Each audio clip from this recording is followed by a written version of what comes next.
আমার নাম মোসাম্মদ রেহিনা বেগম। রং প্রোডাকশনে চাকরি করি। আমি রং প্রোডাকশনে 24 বছর চাকরি করছি। আমার হাতে যখন স্যাম্পল আসে, যখন কালারের সাথে মিলে যায়, তখন আমি খুব আনন্দ পাই। এখানে আমি অনেক প্রকারের রং করি, যেমন রিয়াক্টিভ, ভ্যাট, ভেজিটেবল, অনেক কেমিক্যালের সাথেই জড়িত। বহুদিন ধরে করে আসছি। এখানে আমার আগে যারা ছিলেন তাদের কাছ থেকে আমার শিক্ষা, সেই সহযোগিতায় আমি এত দূর আগায় যেতে পারিছি। যেহেতু আমি যাব 30 বছর আমি সোয়ালজের সাথে জড়িত। সোয়ালজের স্কুল থেকে আমার 3টা ছেলে মেয়ে লেখাপড়া করেছে। আমার ছেলেটাও এখান থেকে লেখাপড়া করে বাইরে যাওয়ার পরে এখন এখানেই সিলাই সেকশনে কাজ করে সুপারভাইজার হিসাবে। যেহেতু এখানে যখন বিদেশিরা আসে আমাদের স্যাম্পল নিয়ে আসার পরে আমাদেরকে ধন্যবাদ দেয় যে এটা আপনারা রং করেছে, তখন আমাদের আনন্দ লাগে।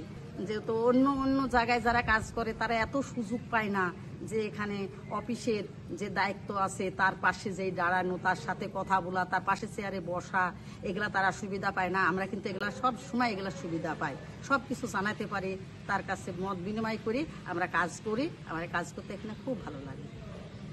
আমার নাম মোহাম্মদ জাভেদ আলী। আমি একজন সোয়ালজের প্রোডিউসার এবং স্যাম্পলম্যান।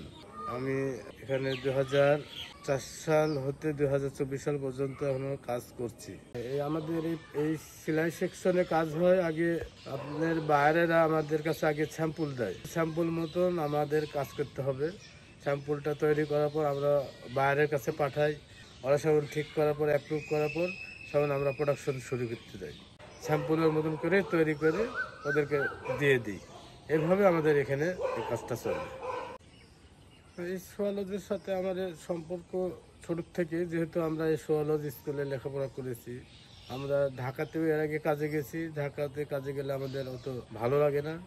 যখন এখানটাতে মেলা অর্ডার হচ্ছিল তখন আমাদেরকে এখানে ডাকা হলো। এখানে ভালো লাগে, এখানে ভালোবাসা হয়ে গেছে, অন্য জায়গাতে ভালো লাগে না। আসসালামু আলাইকুম, আমার নাম স্বর্ণা। আমি এখানে পড়াশোনা করেছি। এমনকি পড়াশোনা শেষে আমি এখানে নকশি কাটা সেকশনে আমি কাজ করি। আমি একজন স্যাম্পলম্যান।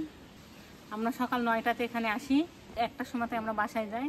লাঞ্চ শেষে এখানে আবার আসি, 5টা পর্যন্ত কাজ করি।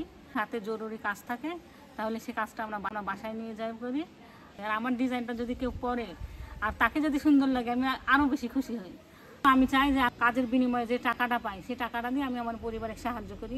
জানি না সামনে ভবিষ্যতে কি আছে, তো ভবিষ্যতে যতদিন আমি চেষ্টা করবো, আমি যতদিন পারবো ততদিন সোয়ালজের সাথে আমি ছেড়বো না।